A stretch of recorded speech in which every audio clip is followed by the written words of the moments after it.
Hello, and thank you everyone for joining us today.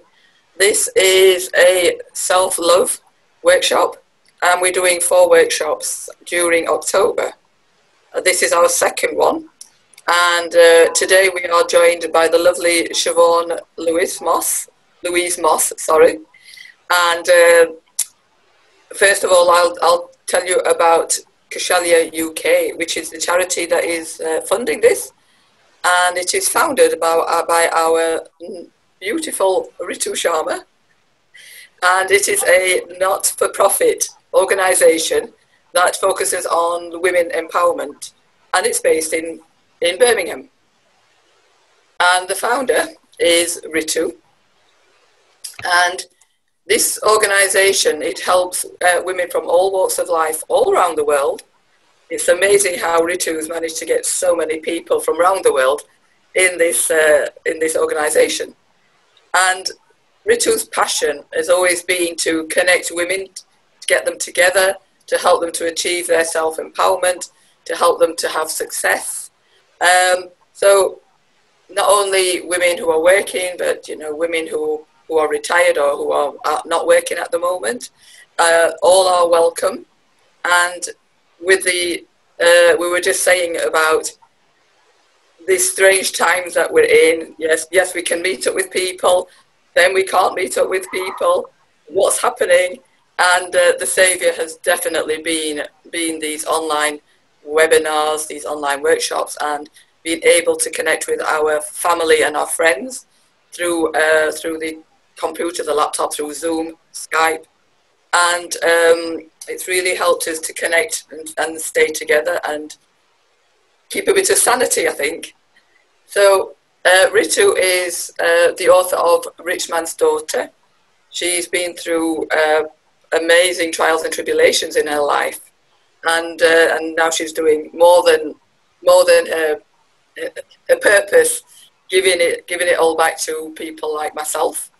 And she's also won 3 awards this year. So one is the She Inspires Global Award, the Star of India Award, and Wow Global Award. So what Kaushalya UK does, it runs 4 projects all year round to help empower women. So these projects are education, financial education and entrepreneurship, health and well-being, and there are social events. So hopefully the social events will be physical soon, with fingers crossed. And yeah, so I was saying earlier that we are doing 4 of these workshops, and today it's about improving your self-love and also building self-esteem, which Siobhan will be talking about soon. Next week we've got the wonderful Donna Joseph coming on, and the week after, so Donna will be talking about searching your truth. And the week after, Jay Regani will be focusing on chakra healing. And so chakras are energy centers that are in our body, and when they're out of alignment, that's when we don't feel right. And probably get a bit low, get a bit depressed. So it's like more information about that.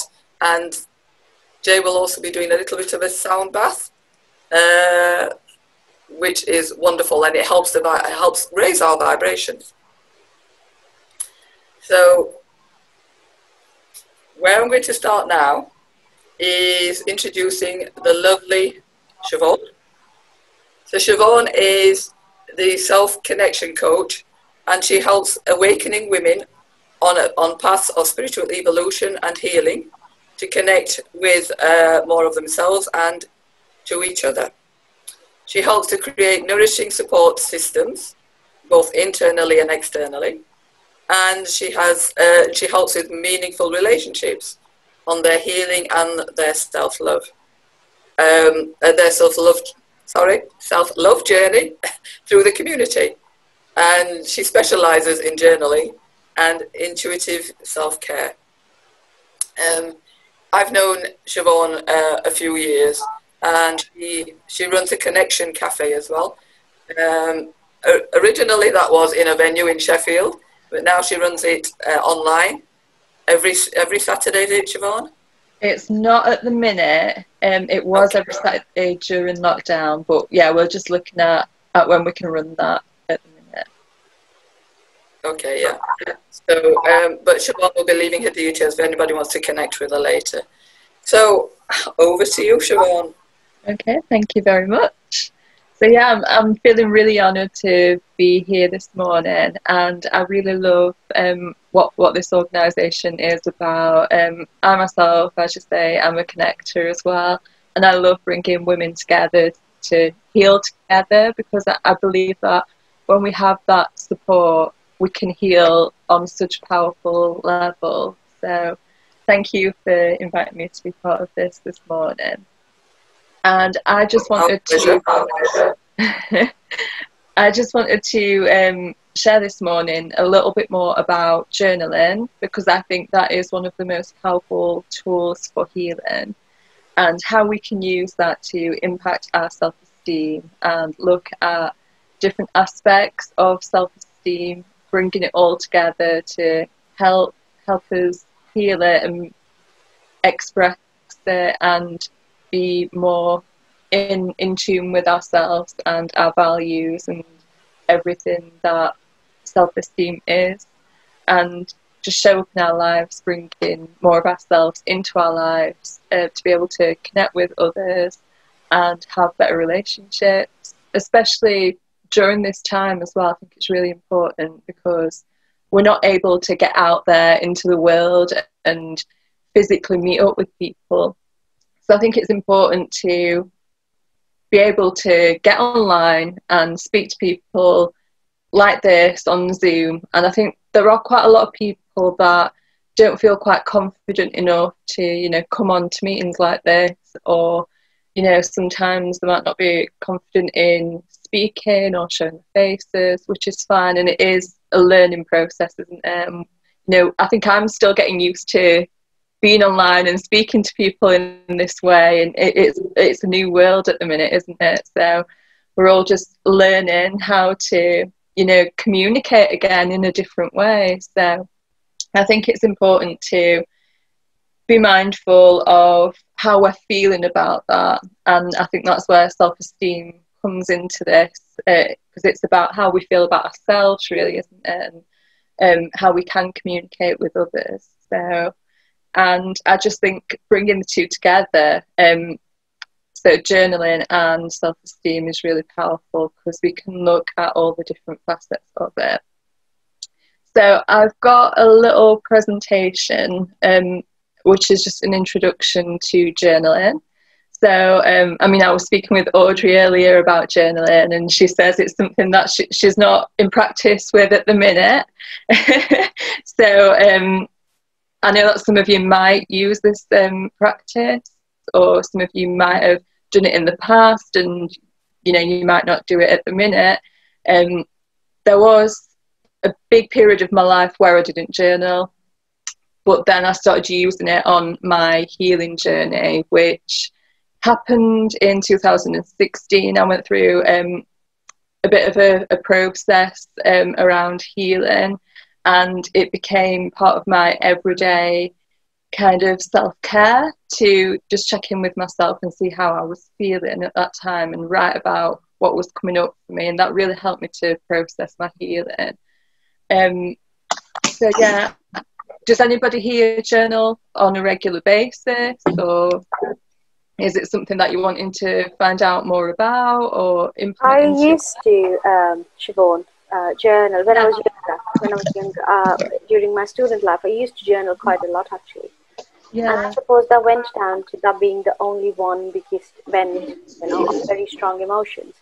Yeah. But when kind of life took over and, you know, the priorities changed, etc., journaling kind of was left behind. Now, I do reflect quite a lot, but it's not journaling. And I understand, you know, how powerful journaling practice is, because when you visit it, revisit it after a little while, and you see, you jotted down your aspirations, you jotted down, you know, what you want to do for yourself in future. and you can actually see that you've come this far. And when I open up my journals from my student life, because I still have a couple of them, and I read through it, it is very encouraging to see that, you know, whatever I wanted to happen, quite a lot of that has happened, etc. But I totally agree with you that it's a beautiful practice, especially if somebody is going through, you know, some sort of turmoil or emotional upheaval. It is a brilliant practice to do so. The only journaling I do for now is, you know, writing down my appointments in the diary. I think I need to change that, definitely. Oh, that's wonderful. And I think it's important to recognise, isn't it, when it is useful in life. So if you are going through something and you need that extra support, that can be really useful during them times. But like you say, sometimes life takes over, you get busy, and it can just kind of fall off the back. And sometimes that doesn't impact us, and, you know, we're okay and we can live life. But then other times I've kind of found that I feel like everything's going on in my mind. You know, I've got so much going on up here. And sometimes just sitting down and writing it out is just such a therapeutic process. And I didn't really recognise how much I needed to do that sometimes. So yeah, I think it's just an introduction anyway to just getting back into journaling if you've not done it for a while. Having said that, I haven't done it, you know what I've also realised now that you've said it, there have been times when it's been so muddled up in my head. And the only thing that has helped is writing it down in sections. Yeah. And getting clarity out of it, definitely. Brilliant. Thank you. Can I just interject here? Yes. Although I don't do the journaling, I have noticed, you know, I used to keep diaries and things like that. And you know, just confirming what you're saying. When you look back at, you know, years ago or even months ago, and just seeing the difference is amazing. And yeah, definitely agree with you. It's very good when you've got a lot of stuff going off in your head, just writing it down and emptying your head, giving it a bit more space, and just seeing what's what, and like you say, getting clarity. Totally agree. Can I say hello, everyone? Sorry, I was a little bit late. Hi, Donna. Hello, Audrey. Hi, everyone. So I find that after meditation, which is not something that I do every day, but I like to, you know, when you're trying to meditate and you might have these constant like thoughts going, and you know, you try and let them go, but some thoughts just keep coming. What I find is really good is to sort of recognize what those thoughts are that are really kind of obviously plaguing you.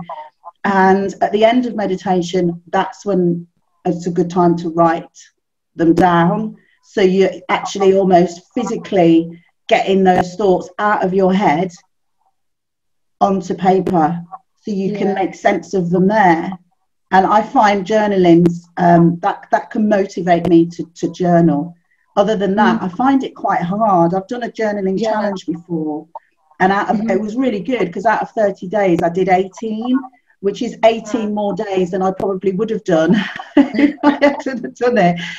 So the benefits of it are brilliant, because you're giving yourself time and you're getting your thoughts out of your head, and it's amazing. So but I don't do it as much as I'd like to, really. Yeah. Okay, well, thank you so much for sharing that, Donna. I'm just going to whiz through a quick presentation on journaling, and then we'll come back to looking at self-esteem a little bit more and how we can tie the two together. So just bear with me. I'm going to try and share my screen. And then when I do that, I'm not going to be able to see you. So you'll just have to, if I ask questions, you'll just have to unmute yourself and just speak out, because I won't be able to see who's speaking. Let's have a look.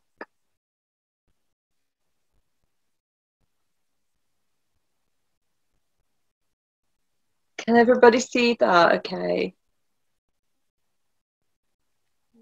Yeah. Brilliant. Okay. So this is just a quick introduction to what journaling is. So it sounds like you all know what it is in a nutshell, but it is a form of expressive writing, and it serves as a tool for self-reflection and release. So it's a personal and self-reflective process, and it allows you to really connect with all the different layers of yourself. It allows you to tap into your subconscious mind and just see what's actually sitting below the surface. So those things that might not be present in our everyday waking minds, but might just be sitting there just below the surface, and it might actually be affecting us and we're not aware of it. It gives voice to all those things and allows them to come out, to be made sense of, so that we can see what's really going on within. So I think it's really powerful for, you know, getting in touch with those places. So it can help you shed light on things that you didn't even know resided within you. Gives voice to subconscious thoughts and feelings, and allows you to unravel complexities and situations that you didn't even realise were affecting you. It can also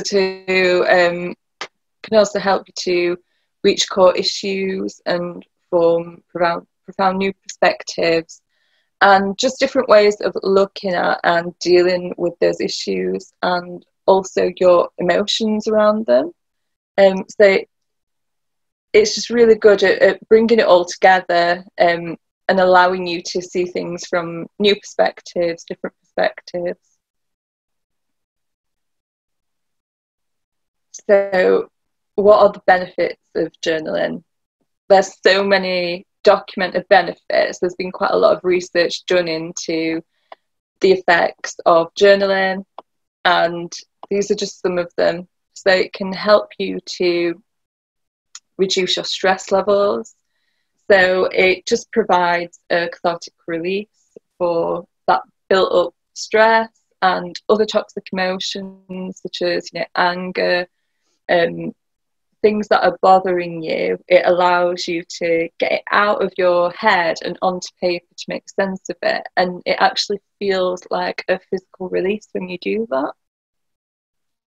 It helps boost your immune system, and it can do that by lowering the levels of cortisol in your body. So in the way that it helps you to reduce stress, it helps you to let go of those toxic emotions and lower the levels of cortisol, which can negatively impact your immune system. So by lowering that level of cortisol, it actually boosts your immune system, and it can also help to promote oxytocin levels. So depending on what you're writing about and how in touch you become with yourself, and if it can help inspire feelings of gratitude and love and connection within you, then it can help inspire more oxytocin production, which can help boost the immune system also. It can help us to regulate emotions.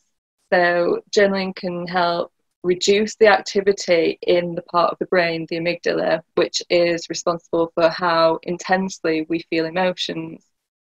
So literally just by sitting down and writing when we feel, you know, really anxious or really stressed, and, you know, if we're feeling overwhelmed and that emotion is really big and we don't know how to control it, one of the things we can do is just sit down and start to write about it, and that can actually bring the level of intensity that we're feeling that emotion at down.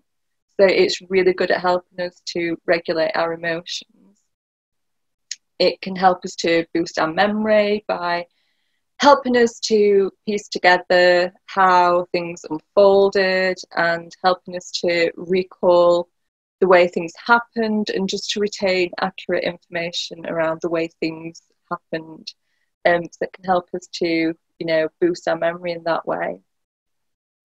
It can help us to develop emotional intelligence by boosting our levels of empathy and the way that we relate to others and their experiences and our experiences, and, you know, seeing that we are connected, we're all connected, and we all have shared experiences, and it helps us to see things through other people's perspectives also. So in that way it can help our levels of empathy and the way we relate to others. It can help us to process and heal from trauma. So that can actually be physical trauma as well as emotional trauma. So studies have shown that sitting down and writing about physical wounds can actually speed up the healing process of, you know, physical wounds. And it can allow us to just express the way we're feeling about the way something happened, and that can help us to heal much faster by making sense of what happened and the event, and it just really helps us to heal from traumatic experiences by just processing that and unpicking it.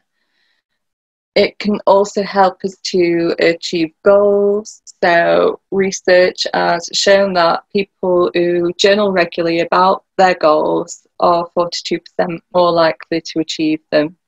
So I think that is, it's a massive amount. You know, if you write about, for example, your weight loss journey every day, it keeps that at the forefront of your mind. It keeps it present in your awareness. So it makes your actions and your choices more likely to be in alignment with that goal. So it makes it, 42% more likely to come to fruition, which I think is amazing. And it just improves your overall well-being by helping you to become more in tune with your thoughts and feelings. And it helps us to identify our needs and meet our needs more effectively. And that obviously will impact on our moods and our overall well-being. So how do we get started with journaling then? If it's not something we've done for a long time, or maybe never, there are people that have never done this kind of thing, and it can be difficult to get started if you don't know what to write, or if you've got all this external pressure or fear of doing it wrong. But I think the most important thing to remember when you're journaling is just to know that there's no right or wrong way of doing it. It is all about your own expression, and you can just remove that judgment of yourself, because it is just an expression. So you just need a journal. So I always advise my clients to use something that is really special to them. Go out and buy something that makes you feel like you want to write in it, something really pretty or something inspiring. It could be something with inspirational quotes on the front, or just really nice paper that feels really precious.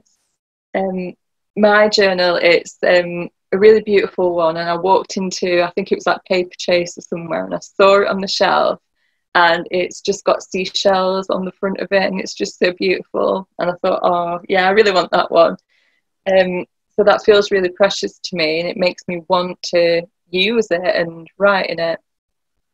So pens, obviously, you can choose pens that feel comfortable to write with. Whatever it could, it could be like a calligraphy pen, or just something that feels really beautiful or comfortable. Or you might wish to have some highlighters or different colours and write in different colours. That can, just make the experience a bit more fun and more easy to do. You'll need a calm space. So I think it's always important to, when we're doing this kind of thing, to have a nice space where we can sit and think and know that we're not going to have any interruptions.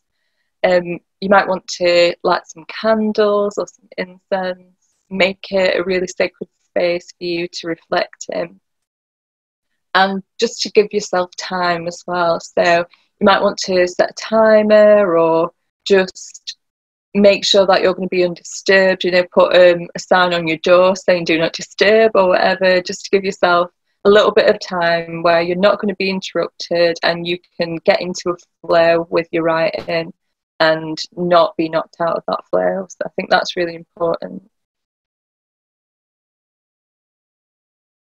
So journaling styles as well. There's many different styles of journaling, and some of these might help you. You might find one that suits you. You might want to try a combination of different ones, but there's so many different ways that you can do it.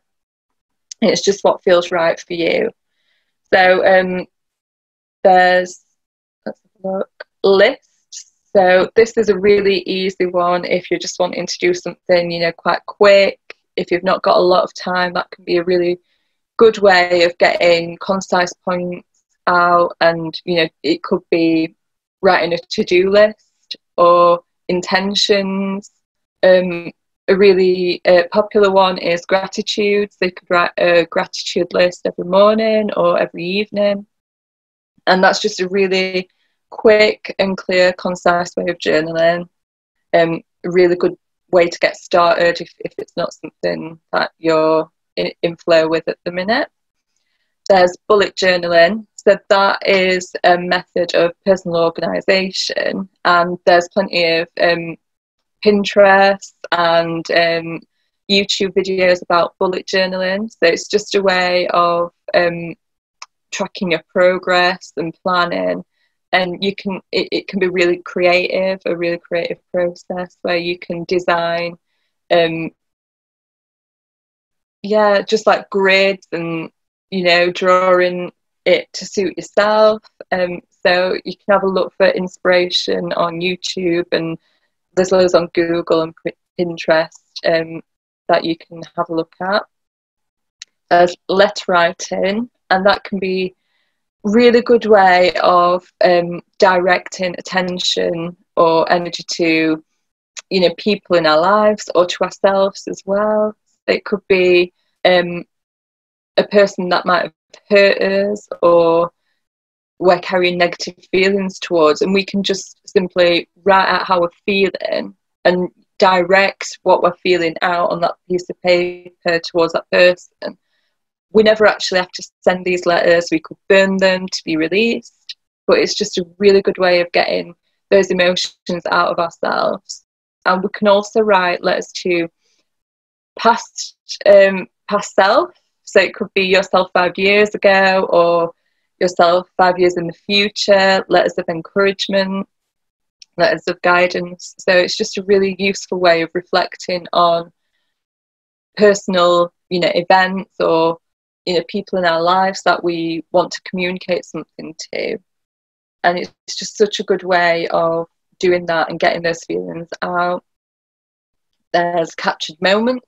So this is really good to reflect on moments in our lives that were quite big or pivotal. It could be, for me, it was my birth. So I suffered a birth trauma, and I think it was really good a really good way of helping me to make sense of what happened there and see the joy in, you know, holding my baby for the first time. So that's a really good way of, you know, just processing events and reflecting on them. There's visual journaling. So that can include drawing or photography or painting. So that's using like a visual process to document. And I run photo journaling challenges occasionally, and that's just such a beautiful way of using a different, you know, method to journal, and you know, you can write alongside it. It's just a really beautiful way to combine your words with, you know, visual, and it's really effective. Timeline journaling, so that can be around you know, like a biographical summary to highlight experiences. Could be over a period of time, so you might want to write about, for example, a period where you were working for a certain company for, you know, X amount of years. So it could be, you know, just a snapshot of your life. So that could be a really nice way to do that. There's prompted journaling. So this is really good to tap into deeper parts of yourself and go a little bit deeper. They just allow you to tap into parts of yourself that you've not yet explored. So just answering questions, and it's just a really good way to reflect. And then there's free flow journaling, which is where you just set a timer for yourself and just allow whatever is there, whatever wants to come forward, to be released. So you just sit down and you just write in non-judgment. And I think that's the important thing there, is just to not judge what comes up, just write whatever's there. And at the end, you can choose whatever you want to do with that writing. So we'll just go on and talk about some of the things we can do once, you know, we've wrote out what we wanted to get out. I just think it's a good idea to take some time to reflect on your writing when you finish. So at the end of your writing session, it's always good to set, you know, maybe 5-10 minutes aside just to read back through it,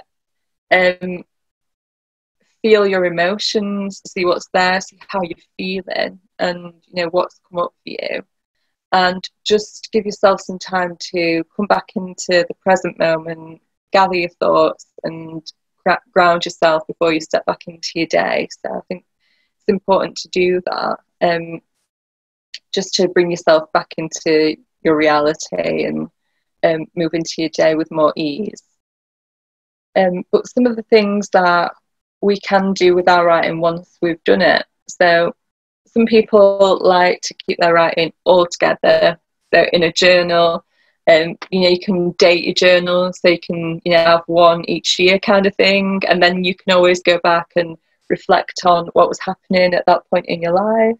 So I like how you said, Ritu, how you look back on the ones you did when you were a student, that kind of thing, and just see, you know, what was going on at that point of your life, and see some of the wisdom that, you know, I think it's amazing sometimes when you read back through your journal entries and you see how much wisdom that you had at that point of your life. It's really empowering.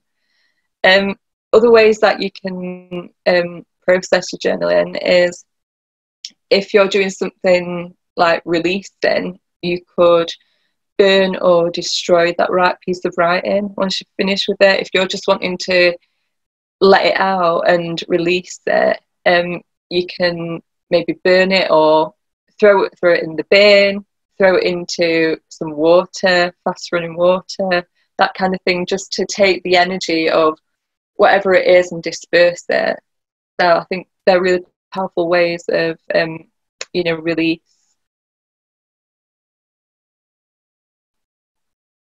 So there's journaling circles. So that's something that I run occasionally, where you can come together to discuss what it is that's came up for you in your journaling, and just share it and have it just to be just to feel seen and heard in, you know, whatever's come up for you.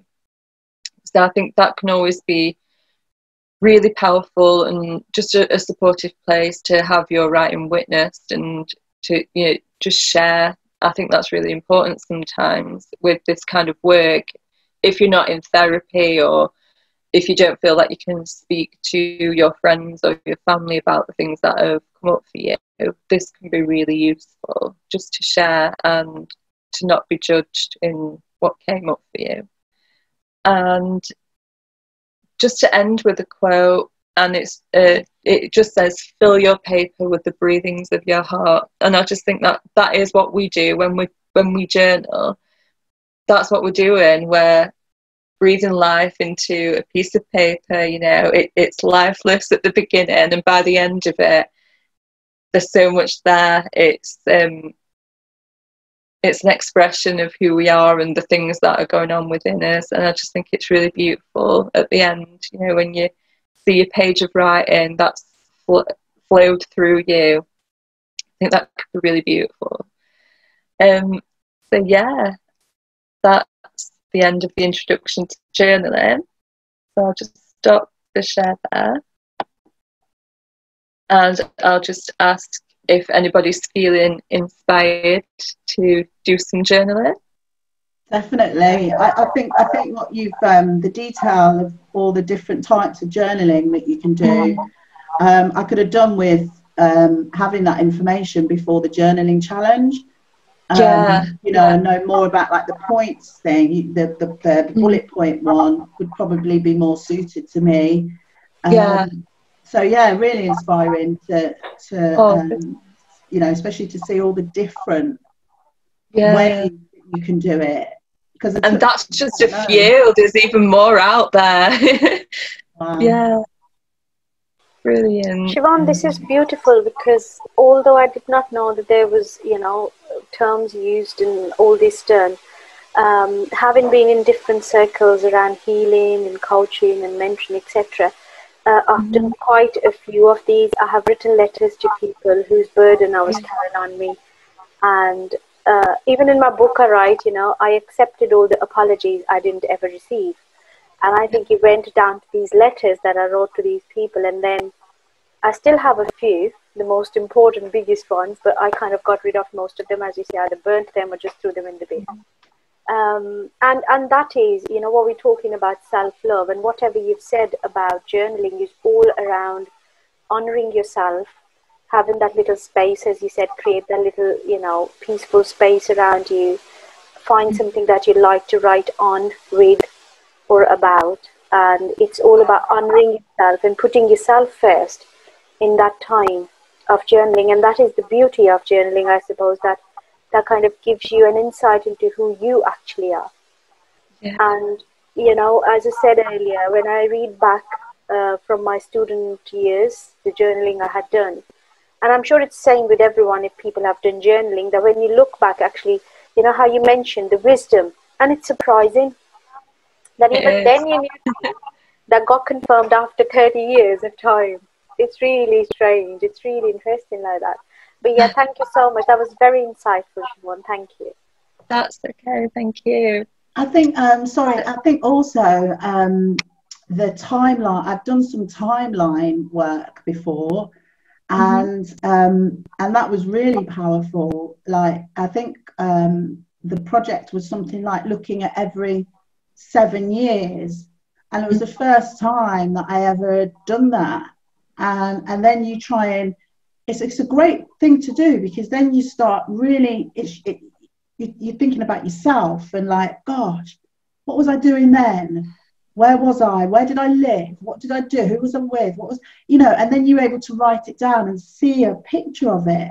And I found that was a really positive way to get me started, and it gets you really thinking like, where was I? What, you know, and you can even think like, what, you know, what holiday did I go on then? No, that was 5 years later. And, you know, writing it down and creating a real picture of your life is really powerful. So it was nice to see that in your list of things, because it's like, oh, yeah, I've done that, and it was really, really powerful.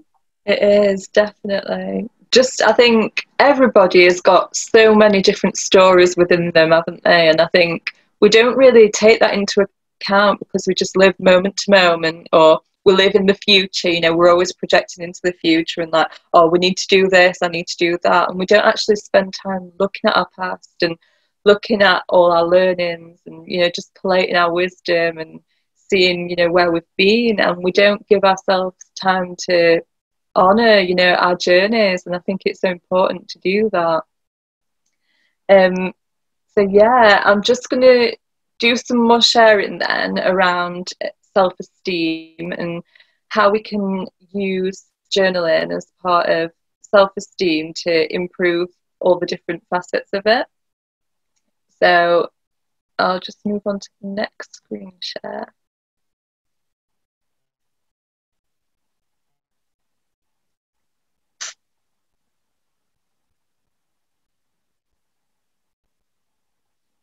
Can we all see this? Yeah. Brilliant.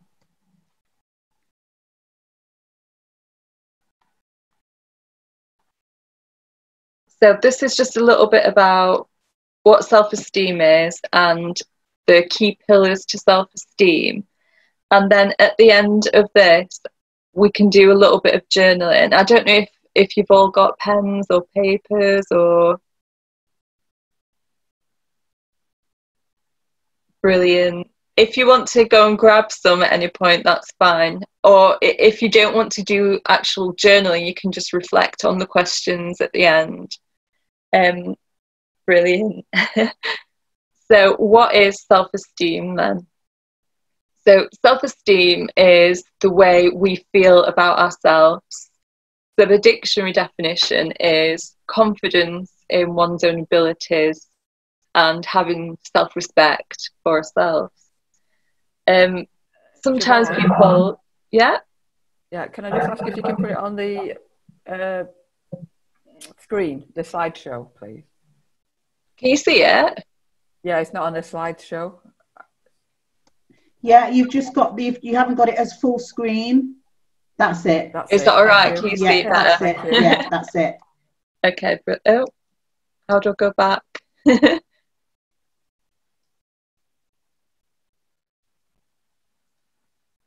I'm just struggling because the Zoom thing's like over the arrows. Oh, I see. Here we go. I think that should work. So self-esteem,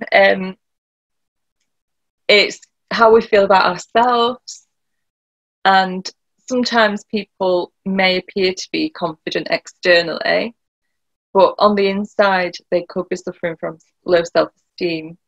So it's estimated that 85% of the global population at any one time suffers from low self-esteem. So if it's not ourselves right now, chances are many of the people that we know may suffer from some form of low self-esteem.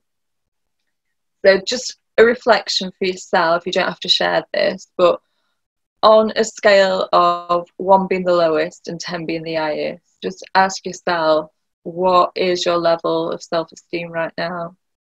So that's the way you feel about yourself, the way you respect yourself, how much confidence you have in yourself and your abilities. Okay. So we'll have a look at how low self-esteem manifests. So this could feel like you dislike yourself or self-loathing, feeling unheard or being unable to assert yourself, having low levels of self-belief in yourself and your ability to do things and go out in the world and express yourself. It could be blaming yourself for things that aren't your fault, having negative internal dialogue, so that voice inside your head, if that's always negative and putting you down, being unable to accept or receive compliments, and also the inability to recognise your strengths as well. And there's plenty of other ways that it can manifest as well, but these are some of the common ones. So where does it stem from? But low self-esteem is usually the result of negative life experiences, difficult events, traumatic events, and that may even stem back to childhood, and quite often it does. Some common causes could be being bullied, it could be abuse, it could be neglect, childhood neglect, and these things can happen at any point in our life. So, you know, being bullied or abuse, that kind of thing can happen at any point in our lives, and that can damage our self-esteem. Even if it was quite high previously, something could happen that can damage our self-esteem. Difficult relationships, separation or divorce, ongoing or prolonged stress. So if we're suffering, you know, going through a really stressful period in our life, that can damage our self-esteem and our ability to have resilience.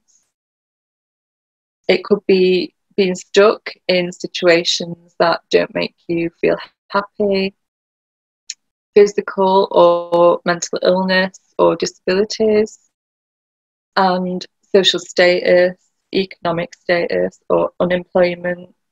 These are the sorts of things that can really damage our self-esteem or keep us feeling low or depressed. Now, there's 6 pillars of self-esteem, and these were theorised by a guy called Nathaniel Brandon, and he's a leading expert in self-esteem, and he studied it in depth.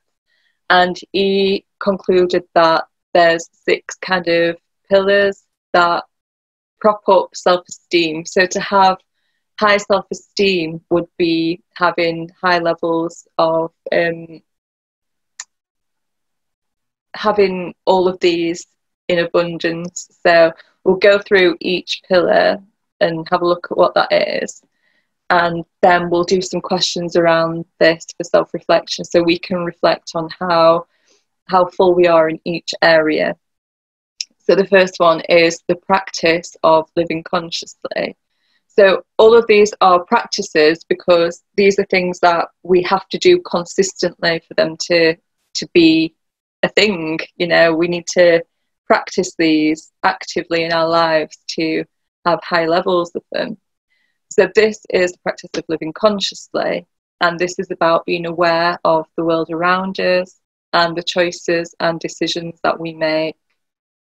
So it's understanding how our actions influence the world around us and ultimately the power that we hold in the world. It is about making decisions to live a better life, and how the way we live our life impacts the world around us. So that is living consciously. The next pillar is the practice of self-acceptance. So this is all about respecting who we are and what is. And it's learning to appreciate all the things that we can't change about ourselves or about our circumstances.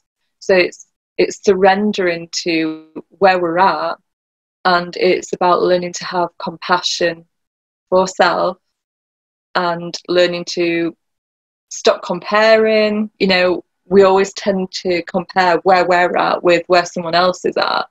And it isn't about them, because this is our journey. It's about accepting where we are right now and finding fulfillment and joy in our own blessings and our own circumstances.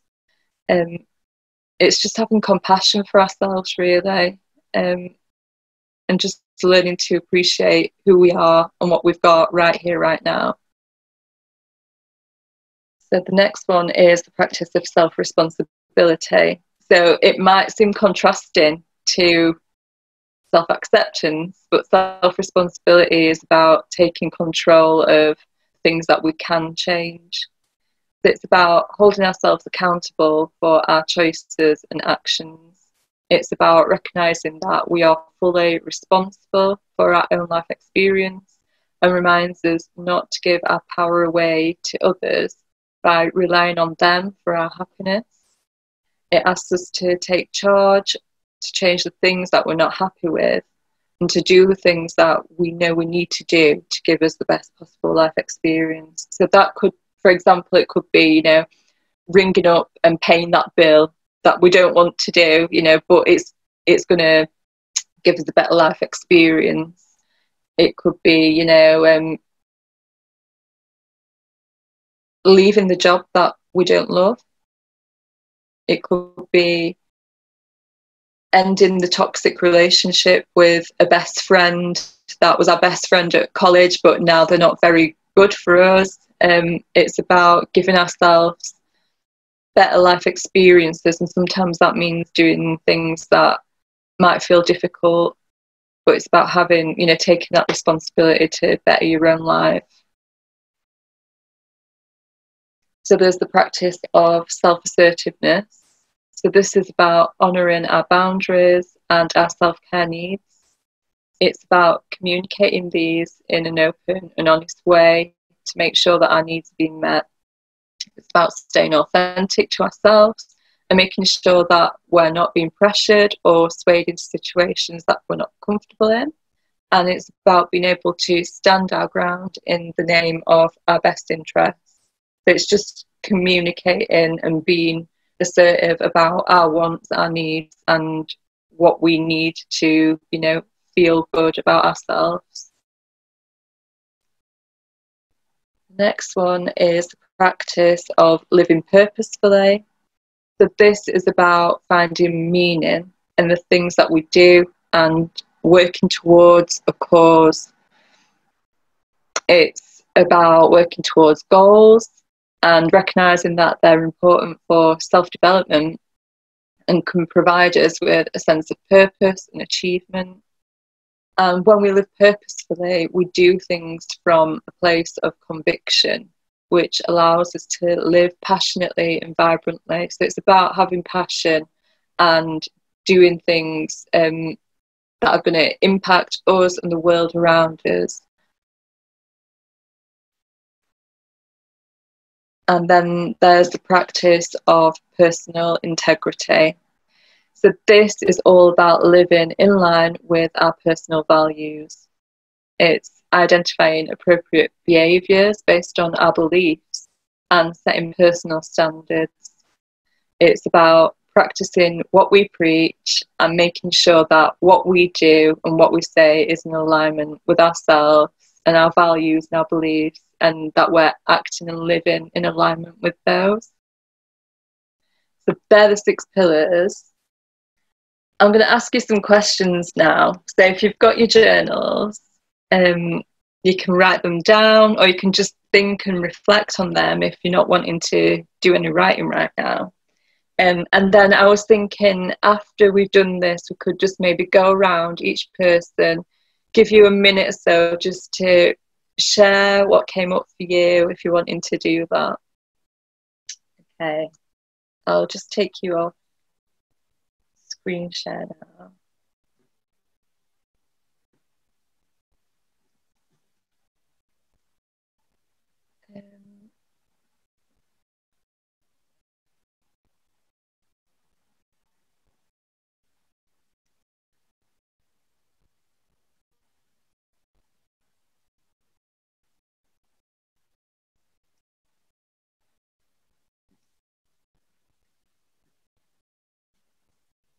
Give me 2 seconds.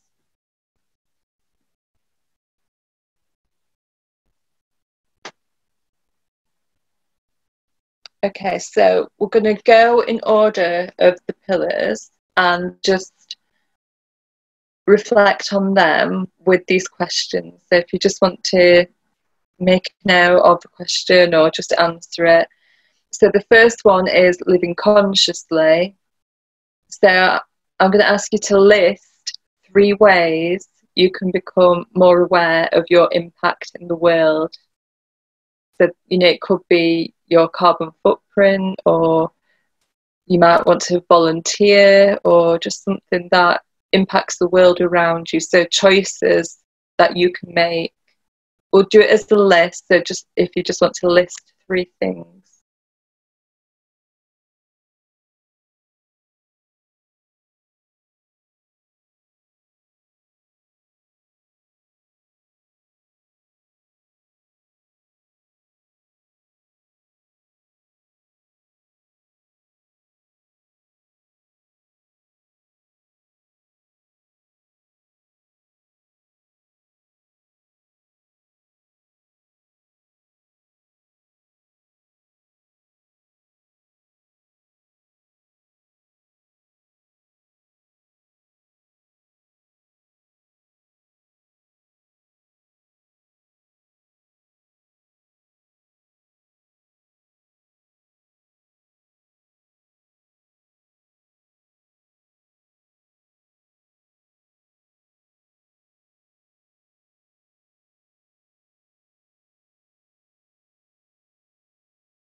So I'll just give you another 30 seconds. We'll keep these questions quite snappy.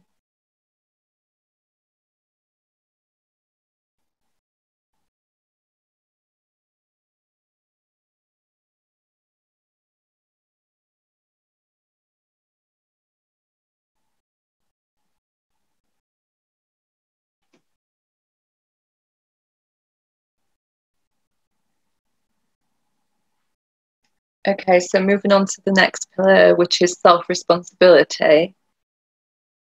The question is, how can I become accountable for my happiness and well-being, mind, body and soul?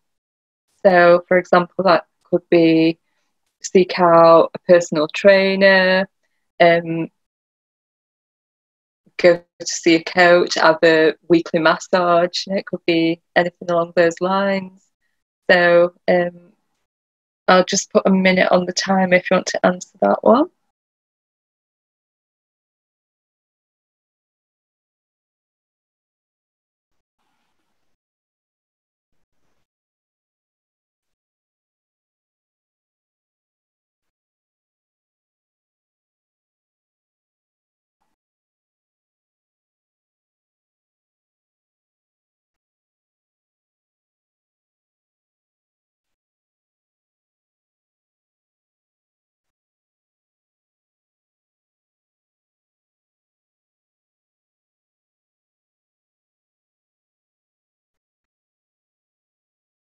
Just another 30 seconds.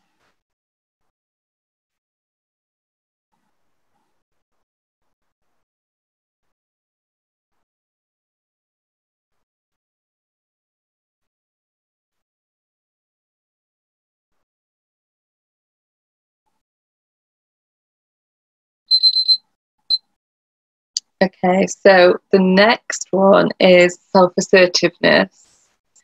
So this is write down your most important boundaries and how you communicate them.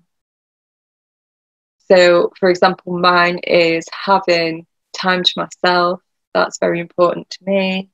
And I make sure that I have certain times that are undisturbed, that I can just have my own peace.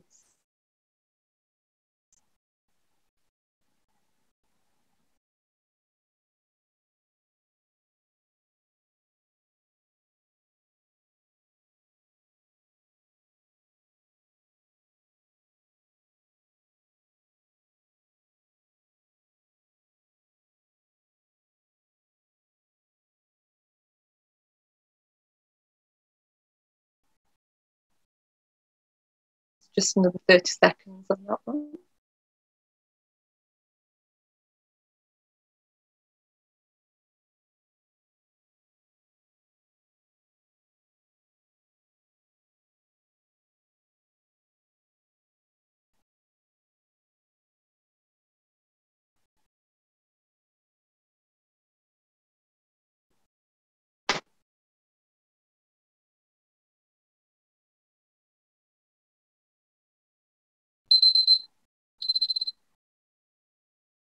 Okay, so the next one is around living purposefully. Where are you needed in this world and what gifts do you contribute? So I'll read that again. Where are you needed in this world and what gifts do you contribute?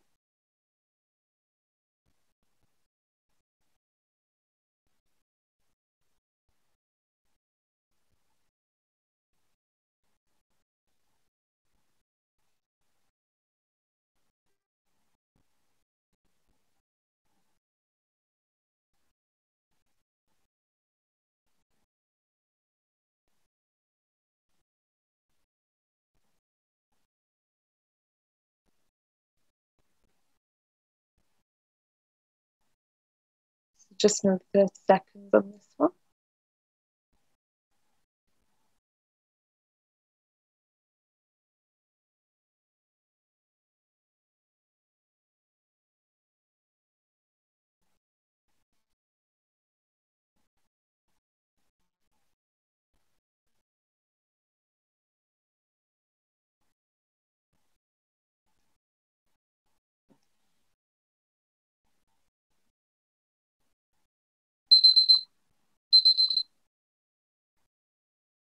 Okay, so the next one is personal integrity. So write down your top 5 values. So that could be freedom, kindness, compassion. So write down your top 5 values and give yourself a score, 1 being the lowest and 10 being the highest, of how in alignment you live with that value. How do you live in alignment with that? How do you implement that into your life? give you a minute to do that.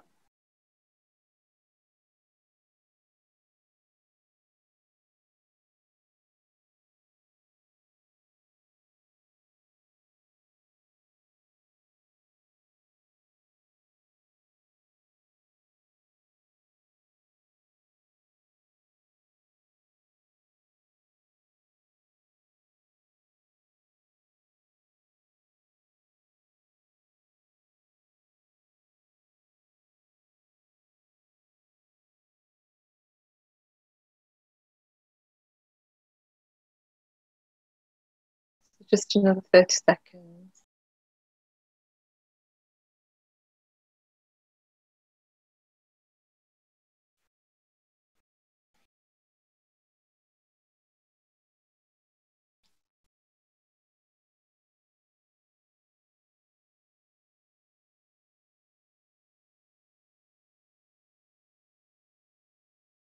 Okay, so the final one is self-acceptance.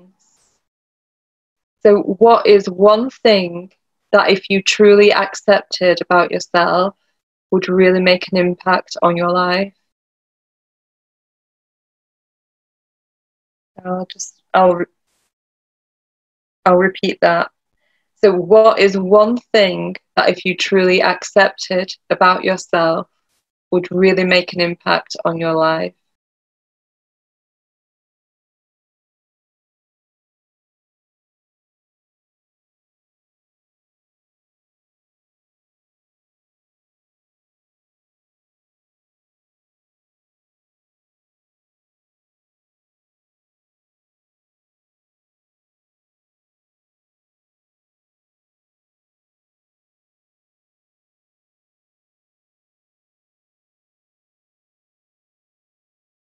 So just another 30 seconds on this one then.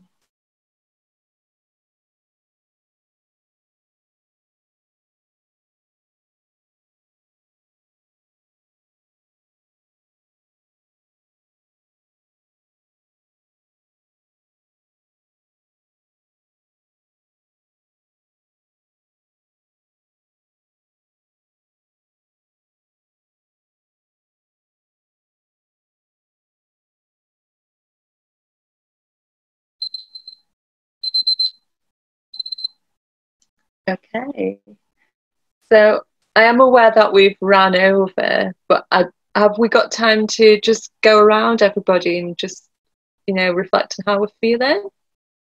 Is that okay? Okay, so yeah, we can give people like a minute to do it. Yeah, brilliant. Do you want to start, Audrey?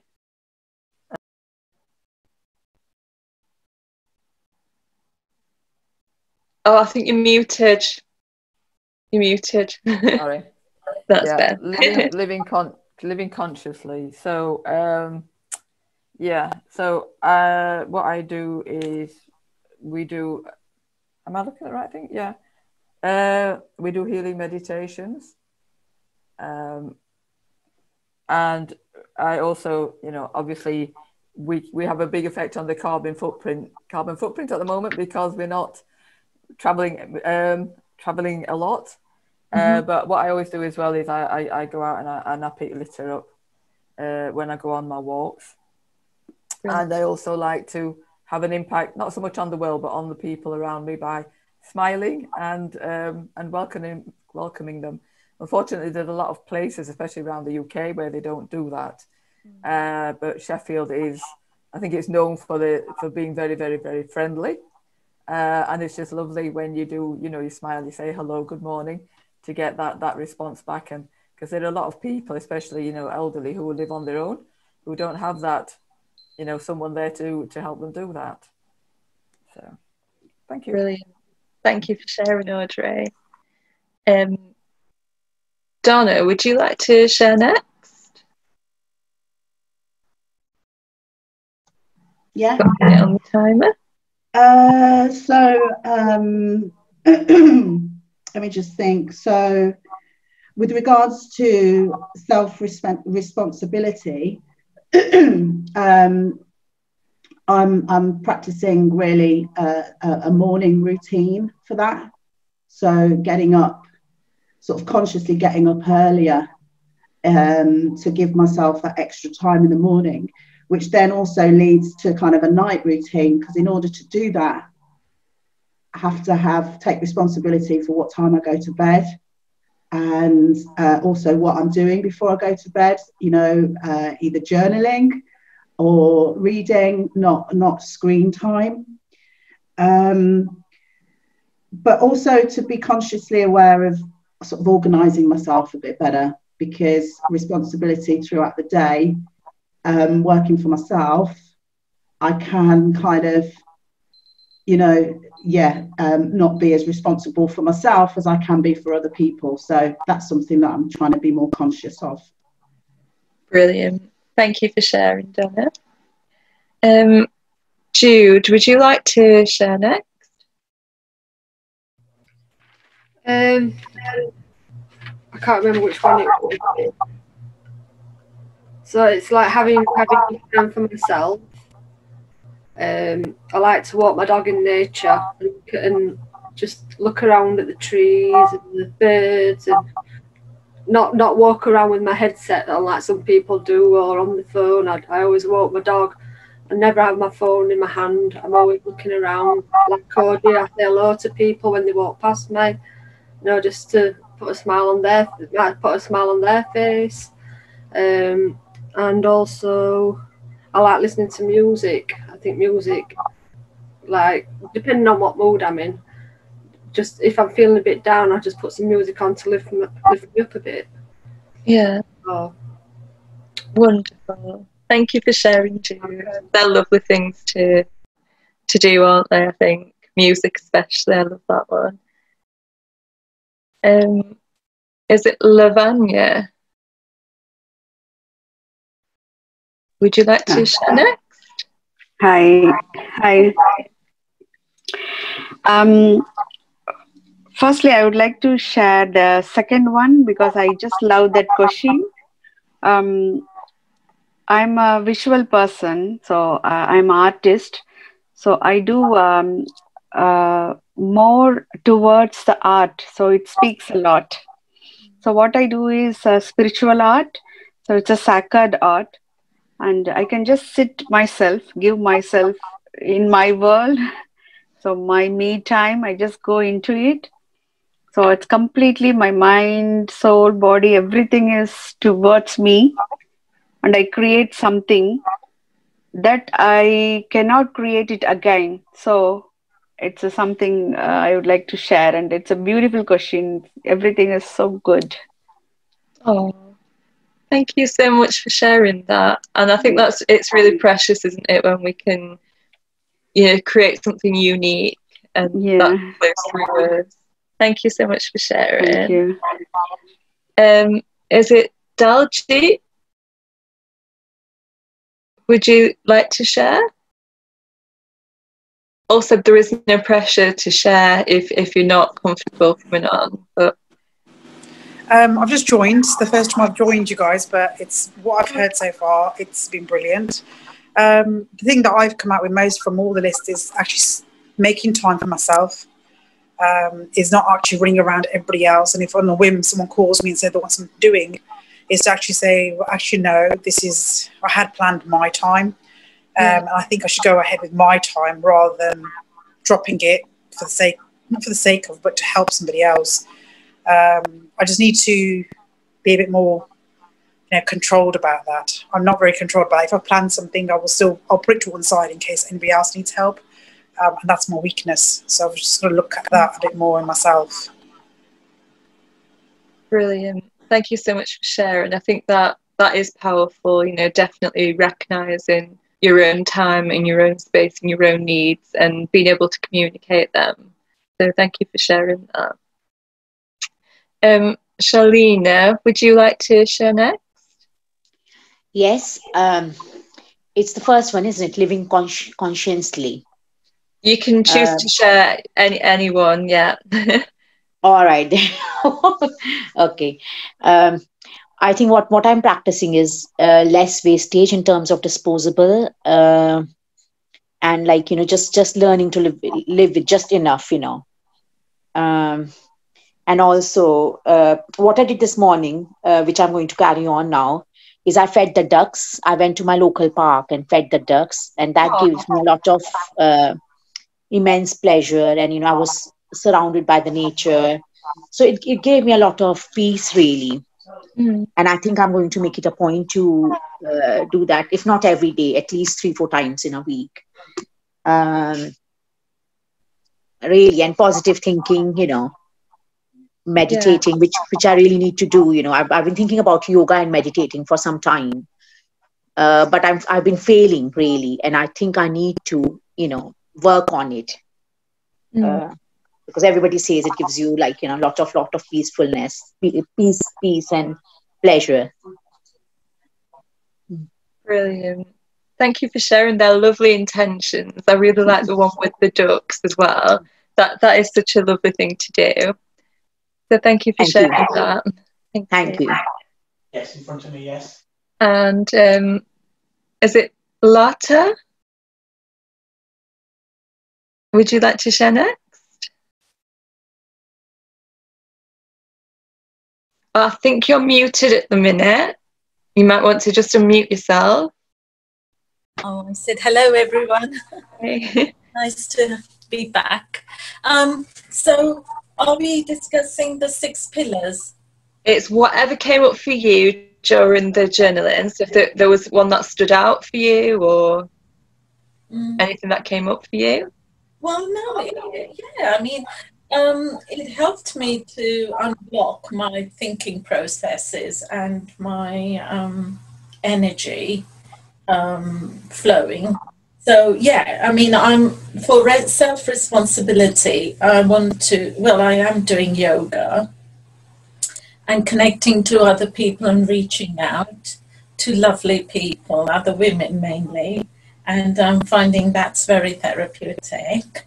And I'm also talking good things to myself, you know, self-talk, to be more positive thoughts about myself and not be ashamed of or not feel guilty to, you know, shy of complimenting myself. And also I like to help other people in as much as the gifts where I'm needed. I like to do life coaching, helping people from lessons that I have helping them with lessons that I have gone through in my life, and help people to rearrange their homes and declutter. And also I like to do chat shows about my experiences of life, especially spiritual things, which have been a great source of inner strength and stability for my mind, and, you know, all the things that I've been traumatized with from different terrible people. Yeah, it's wonderful when you can share your experiences, isn't it? Yeah, and where I am, I don't know, someone's very lucky living in Sheffield, because I can't smile at people, they take it the wrong way, you know. Smiling and being, you know, social and hospitable, all that sort of warmth. I'm very that kind of a person, and people's person. I like to do things with people and in team. So I'm always reaching out, and one thing confuses me, that people are, you know, so into social media, and yet when it comes to the real thing, they become all, oh, I must be not talking to strangers, and that just Oh, thank you for sharing that. That's very wonderful that you've got those things. So can I just ask, Lata, where are you? Where do you live? I live in London, North London. Yes, where 8 million people are trying to survive in that little 21-mile radius, you know. Yeah. We're all cat eat dog and dog eat mouse. I don't know, whatever. I was going to say, if you were in Birmingham, I smiled loads. So it was a shame you're not you're down there. Lots of people are smiling. And this is why I like Zoom, because it sort of solves the problem. I can't travel too far, and so that's another thing I have to overcome is loneliness and being on my own, because I'm a people's person. And so now I'm on a journey that's healing myself and becoming stronger, empowering myself, getting to know myself. So that's one of the things I want to learn, is how to travel, but I need to travel with someone to build up my confidence, and then maybe do that next, But at the moment, I like to go out for walks, and I want to build up on my walks, because I feel that does help a lot. Just even 20, 30 minutes. Yeah. I think it's wonderful how the group reaches all the corners of the UK. So there's people from all different areas here. That's lovely to hear your journey, Lata. Thank you very much. Finally, sorry. Yeah, it's all right. I'm just conscious of time. So we've got Ritu and Shalini. Yeah. Thank you. Has Shalini not shared it yet? I think I've done my I've had a go. Oh yeah. Sorry, I thought she. Yeah, I think it's just Ritu. Right. So mine is about self-assertiveness, because what I realized, Siobhan, is that as women, we're not assertive enough. As Daljit said earlier, that she would want to put some time aside for her, but then if something else pops up, she's like, okay, I'll do for me. I'll do the stuff later. Let's go help others. And I think that's how soft we are inherently, where we don't put ourselves first, or our respect first, or our love for ourselves first. And our self-assertiveness has been a big deal with me for some time now, and I suppose that's the only way to create a positive change as well. So for me, mutual respect, where self-assertiveness, mutual respect is of prime importance. That also goes a bit into my values for the last personal integrity bit that we spoke about. And so to keep that, I keep my circle very positive, and it only contains of people who understand this unwritten rule of mutual respect and mutual love and mutual care. And what I do now is, from the learnings I've had, is to appreciate that self-assertiveness. I make myself really clear from the very start that this is what's acceptable and this is what isn't, so that if anybody goes off track, both of us are clear that this won't be going any further. So for me, I think for all women, that's really important, that we have certain set of values coming into our rules of how we want to treat others and how we want to be treated as well. We have those boundaries set firmly in our heads. That's so important. Thank you for sharing that. I just want to thank you all for sharing, and thank you for being here and listening to self-esteem and journaling and how we can use that. Just one final thing before I tie this up then, and I'm sorry for going overboard. We've been quite long on this, but you can keep a journal for yourself around your self-esteem, and one question that you can ask yourself every day is, how do I feel about myself today? And then you can use that as a reflection every day to just write down how you're feeling about yourself, and hopefully over time you'll see that improve if you keep practicing these pillars of self-esteem. If you keep practicing those every day, you'll hopefully see that the answer to that question improve over time. So thank you all very much, and I'll pass you back over to Audrey. Thank you. Thank you so much, Siobhan. If you'd like to put your information in the chat box, so people, if people want to contact you, Yeah, I'll do that. They can do. And yes, if you'd like to join Ritu's group as well, Ritu's got a group on WhatsApp, and then I'm sure, she'll be pleased to welcome you on board. Yeah, that would be lovely. Yeah, that was really good. Thank you so much. I've learnt so much about journaling, which I didn't know before, and and definitely when there's a bit that you said about writing, choosing your own pen, and I'm sure that, when you try different pens and you just have like your favorite pen, don't you? Because I don't know, some pens write so much better than others. Yeah. But yeah, learning about how it helps you with your immune system and your moods and everything like that.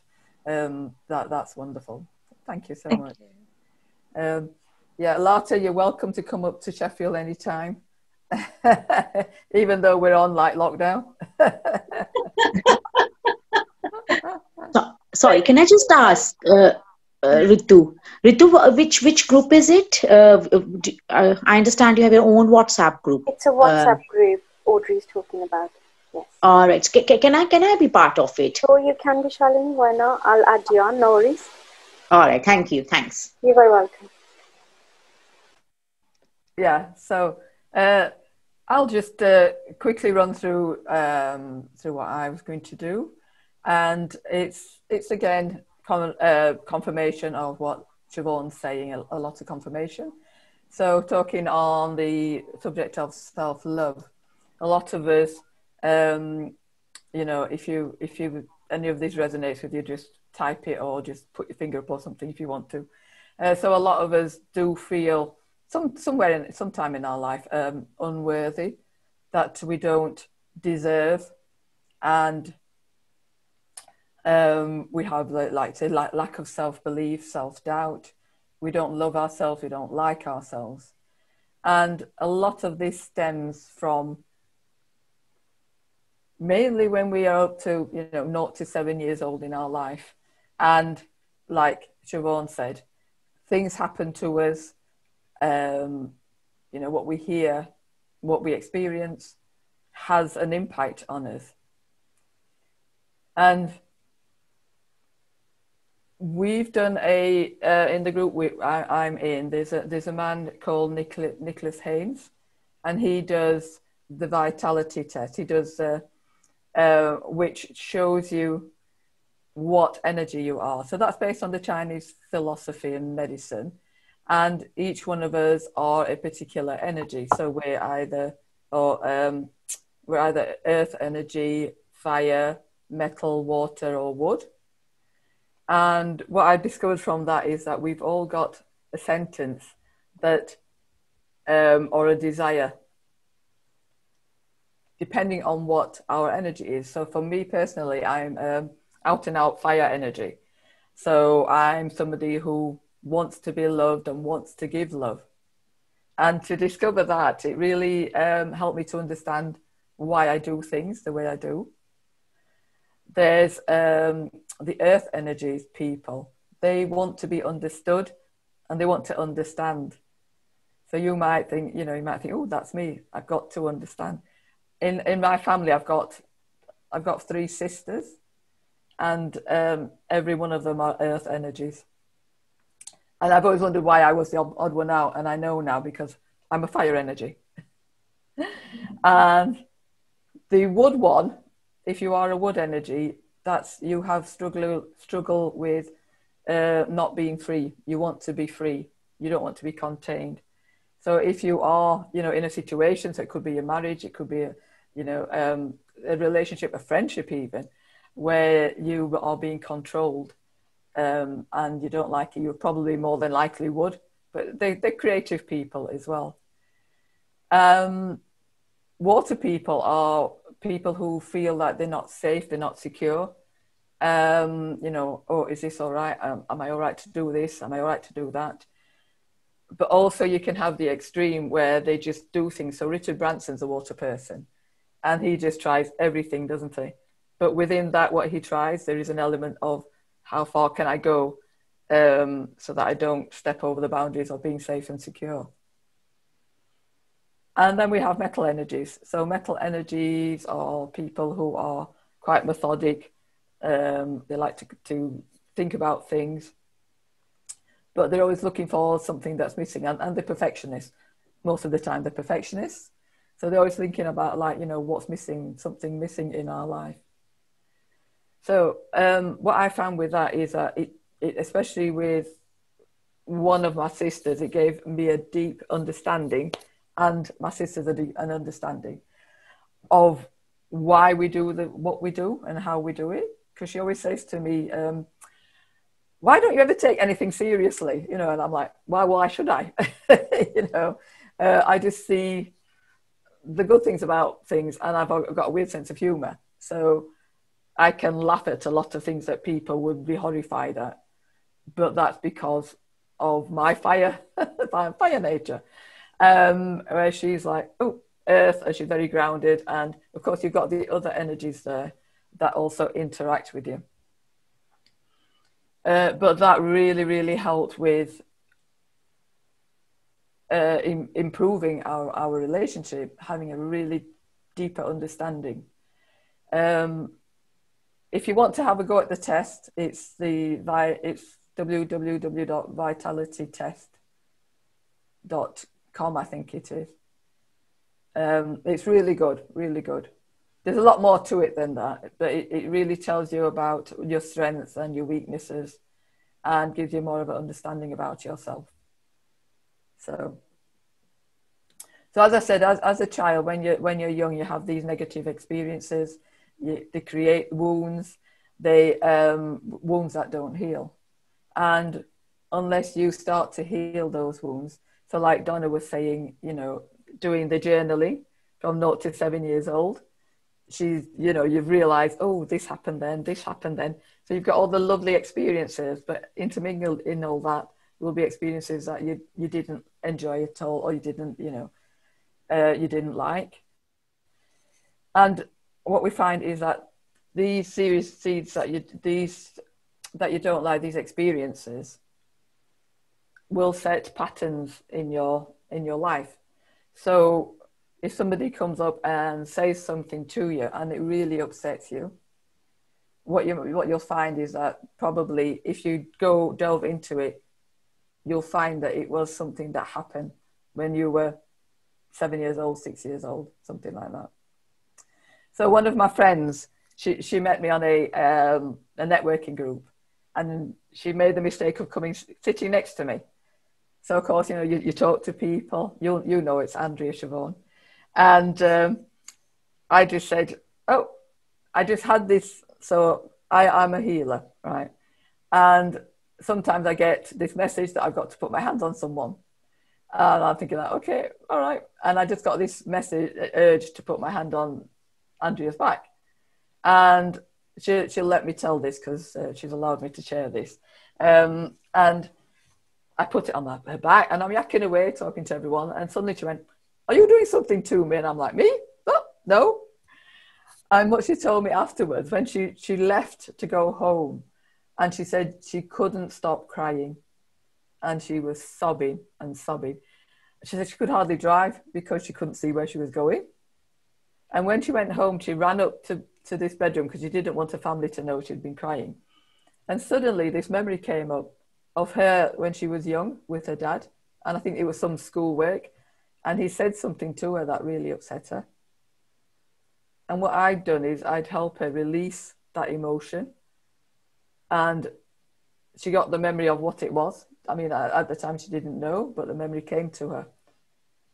So she was able to release that emotion of that experience.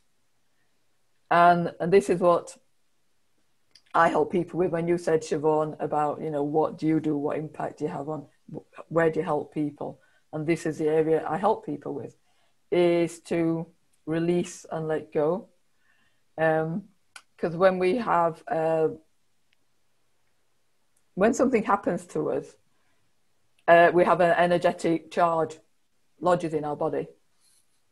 And that charge, if it doesn't be released, so if we don't release the emotion, because it's always the emotion that stays there, if we don't release the emotion, the energy, so we're all light, okay? We're all light energy. This energy gets heavy and heavier and heavier and heavier. and it can then grow and impact on us on a physical level, on an emotional level, spiritual level, mental level. So it can develop into like arthritis, any condition you have normally stems from this, arthritis, back pain. I've had so many people, and through my massages, realize that it's something emotional that's causing it. And once you help them to release that emotion again, their back pain goes.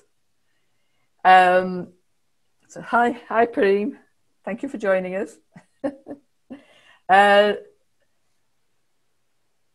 So again, having a negative mindset, that holds us back. We're all guilty of that, having a negative mindset. But again, it's like, is it Shalina? You said you wanted to improve your mindset, be more positive. Because when you have that negative mindset, that actually constricts your DNA. I don't know if you know that. Constricts your DNA, and it depletes your immune system. It increases the cortisol. And it affects, we've also got energy centers in our body called chakras, and that chakra will go out of balance.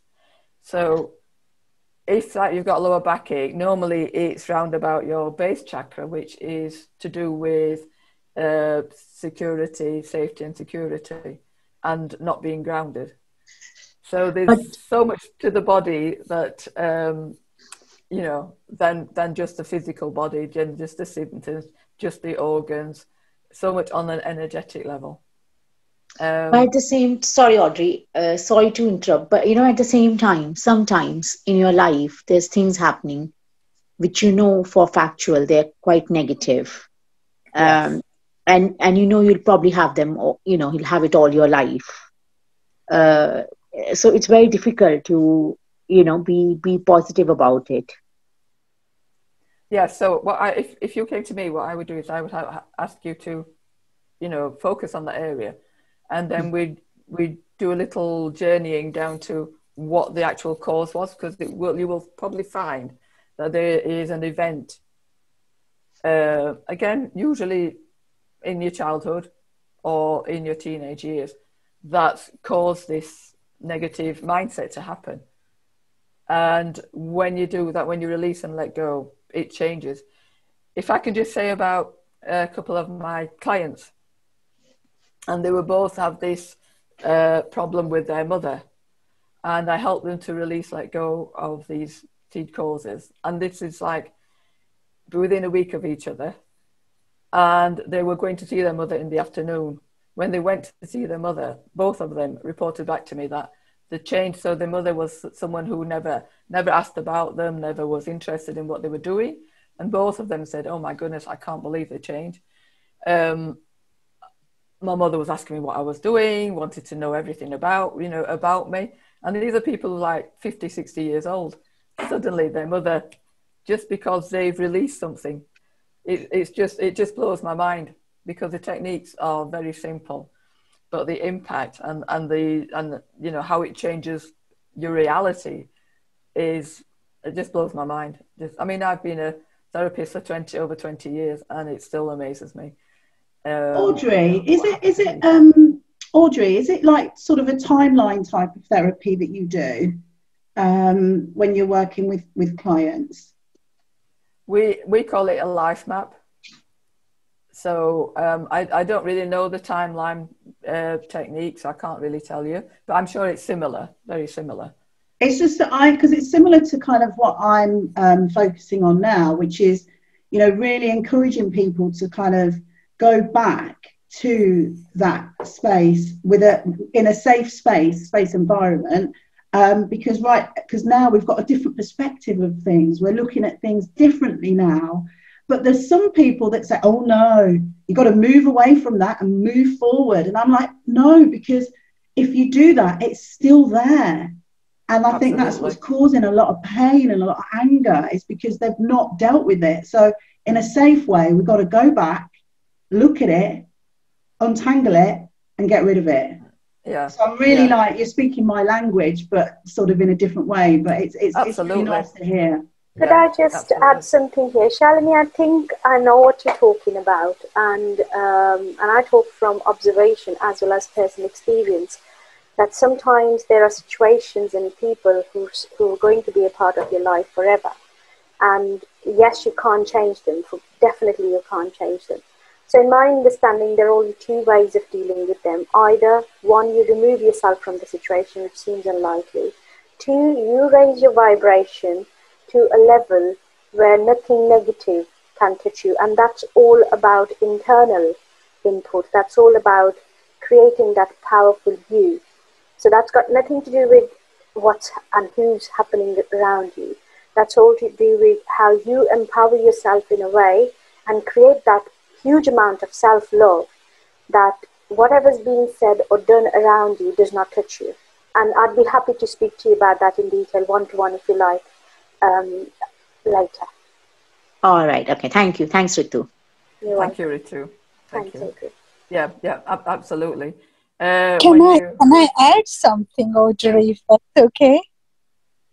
Yes, quickly. I just want to run through this because we got to finish at 1 and it's 10:02 now. I just wanted to thank you, Parry. One sentence that if you set up your mind in a positive way, trust me, that does work. This is my own experience. So if you say you can't do it, yes, because you have set your mind, you have to unscrew your wires and you have to say, yes, you can do it and you can do it. That's it. Yeah. Thank you so much, Padden, and thank you so much for joining us. Lovely to see you. But you know what? So you can't. Sorry, Shalina. Can I? Sorry. Okay. Can I just run through this and then we can talk at the end? Yes.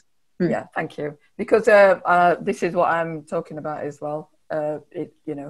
So yeah, definitely the way to do it is, heal your wounds on self-worth, change your limiting beliefs.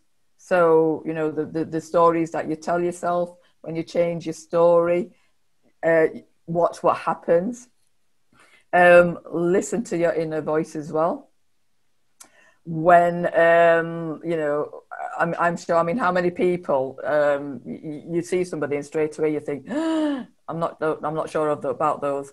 There's something about them I don't like. I can't get on with. Not saying that they're bad people, but they're not resonating with your energies, your vibrations. And there is a reason for that, which you probably will find out later. And changing your perspective, definitely changing the way you say things. And I'm very big on this, aren't I, Judith? Getting people to say, no, I can't, I won't, I don't, I want. So instead of saying I want, replace it with I choose to. Because the universe, if you're always wanting, the universe is saying, oh, you want, you're desiring, you've not got it, you've got lack of it, I'll give you more of that. So you never get what you want because you're always in that wanting stage. Well, I'm saying never get, you will get, but not as much or as quickly as you would normally. And yeah, definitely, so many people say don't, can't, and it just being consciously aware. So like Siobhan was saying, how do you live consciously being aware of your words, your actions and what you're doing. And thinking like, oh, I spoke negatively there. I got told off the other day for speaking negatively. So, and it's lovely that other people are recognizing when I do it, because I think sometimes you do it and you don't realize it. Definitely building your self-confidence up. And I think one of the things that Siobhan said as well is, what would you do? Would you accept of yourself that would make a difference, And for me, it was this accepting, like a while back, I have so many people saying what an amazing healer I am. And I think it was last year. And I just thought, if I don't acknowledge that, and if I don't accept that, I can't go to be an even better healer. And it wasn't an ego thing. It was, I just knew that I was holding myself down. So I'm accepting it. And I'm, I'm believing that I am a powerful healer, or I am powerful. We are, every one of us are so powerful, and we have a lot of doubt. So just accepting, a little bit of power, how powerful you are. And definitely what, I don't think Dalji, I'm not quite sure who said it, said about, it's gone out of my head, said about putting your boundaries down, you know, putting your thinking, like, we're always doing things for other people. And it's like, oh, what are we doing for ourselves? You know, like Donna said, what are we doing for ourselves? What I started to do is when people have asked me to do things, I say, is this something I want to do, or am I doing it because they've asked? So I was going somewhere, and this woman said, oh, I'll come with you. So I was visiting a friend, and I thought, you can't. I mean, if it was just family, there'd be no problem, because it was a friend. And I really, you know, when she asked it, and I think it was the way she asked it, and I just went, no, I'm not doing this, you know. But what I did, instead of saying, no, you're not going, I thought about it, and another friend said to me, well, what if I go with her, and you can go to your friends, and we'll go to, like, Scarborough, you know. I was going to Flamborough. And I said, let me think about it. And then a couple of days later, I thought, actually, I can do that. I'm happy to do that now. So I did, and I took them both, and that was so lovely, because otherwise I think I'd be driving them and thinking, what am I doing this for? Why am I doing this? I don't want to do this, you know. So it's sort of like taking that step back and saying, I'll get back to you, instead of, because I'm one, aren't I, Judith? We go, yes, all right, I'll do it. And then you're just like running around, and you're not having any time to yourself. So, yeah. So how, again, quickly run through this, how you can help yourself is having some time for reflection. So meditating, journaling, reading books, especially on spirituality, raise your awareness. Ritu said about raising your vibration. Yeah, our vibrations go up and down depending on what's happening. What I'm working on, and as Ritu said, get to that level of vibration where it doesn't affect you, and that's where I'm working on. So constantly releasing, letting go of triggers, going back to past, you know, seed triggers, seed causes, releasing them, so that now, so my mentor, Haroon Rabbani, oh my goodness, he's had me in tears, sobbing and everything, triggering me left, right and center. But I've got to that stage now, and I'm not kidding, many people would have walked away. I went right down to the depths, but I was so grateful that he took me there. But now he'll go like, am I triggering you? And I'm like, no, you know, you got to do better than that to trigger me now, you know. But I am so grateful, because that's helped me raise my vibrations. And also doing daily gratitudes, definitely. The key is to do the gratitudes. So if you can just quickly think of one gratitude now, and then just close your eyes, go into your heart and actually feel the gratitude, the gratefulness for that, whatever you're thinking.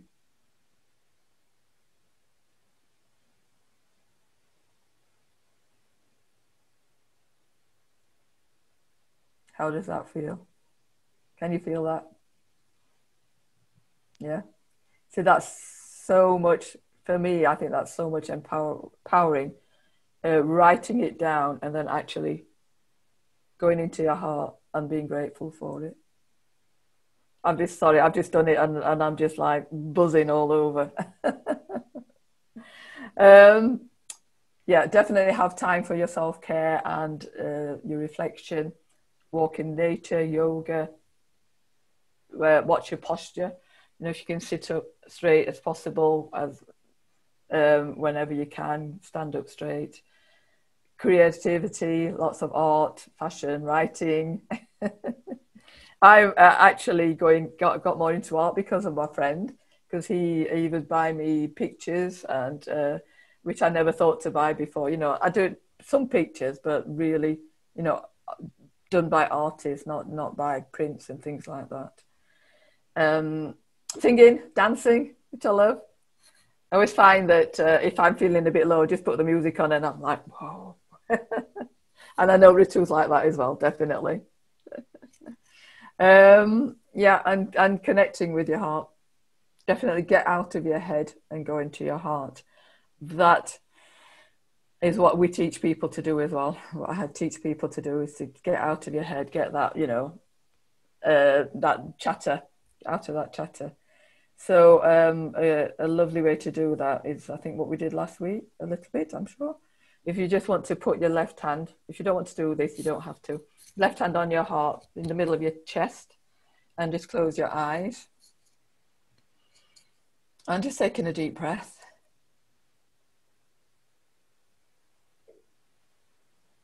And there's a little white light, a dot in the middle of your heart.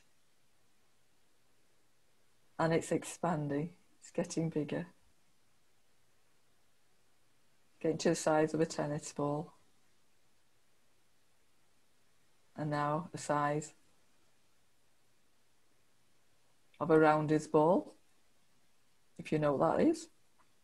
The size of a football. Going out of your heart.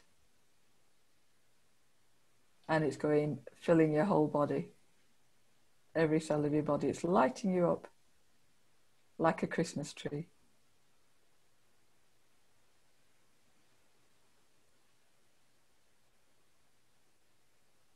And just feel that light. You may feel warmth.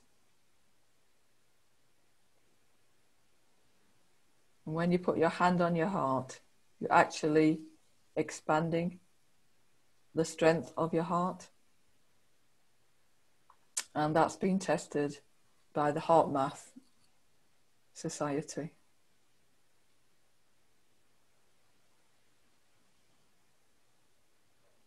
So you're just taking a deep breath now. Let it out slowly. And open your eyes.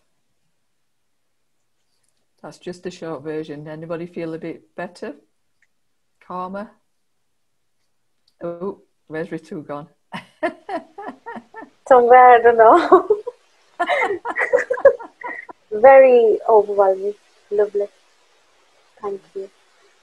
And we did that less than a minute, or just over a minute.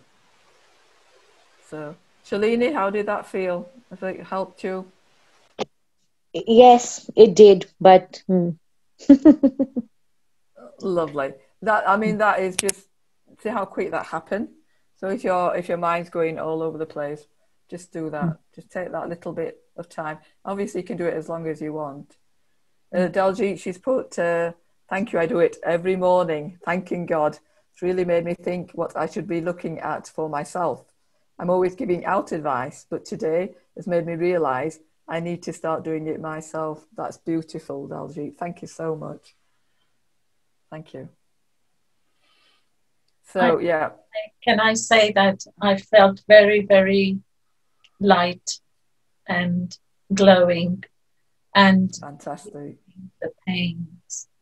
Because some pains you're born with, you know, it's like within your genes.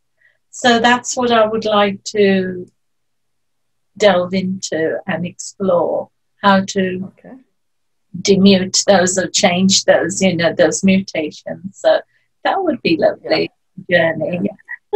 Yeah. Give me I'll put my number down here. We'll have a conversation later. I did try calling you, but I didn't get a reply. So I don't know. I'll try again. I'll text you, shall I, this time? I think I tried. Yeah, well, I'll put my number in case you've not got, if I might have put it up wrong. Yeah. Yes. or you want, if you want to put your numbers privately to me. Yeah, I could do. Anyway. Yeah. Yeah, wonderful, wonderful. That's lovely. Thank you. Thank you. I'll just type my number here for anybody who wants it.